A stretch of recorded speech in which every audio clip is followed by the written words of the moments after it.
ఆడబోతులు జగదీశు రేవతం అనే విత్తనం ఇది వాసవి సీడ్స్లో తెచ్చినాము. పిడుగురాళ్ళ మాచవరం మండలం గుంటూరు జిల్లా. 2 ఎకరాలు వేసిన. కాయ శాతం జంపైన క్వాలిటీ అయినా కాయ బాగుంది. 300 మంది పెట్టినారు కూలీళ్ళు. 30 క్వింటాలు అయితే అని అనుకుంటున్నా. ఫస్ట్ పాత ఇది. ఇంకా ఇంత కాయ తేలిద్ది. చేలో ఇంత కాపు కూడా ఉంది. పోయినసారి ఇక్కడ వేసినారు చూసిన, మా ఊళ్ళోనే వేసినారు పోయినసారి. చెనాయపాలెం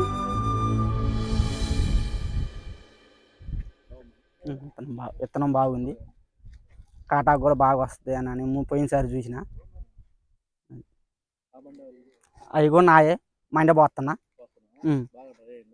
ఫుడ్ డై ఏసీకి కొంటే కొన్నారు, లేకపోతే ఏసీకి పెడదామని 1 నెల చూద్దామని.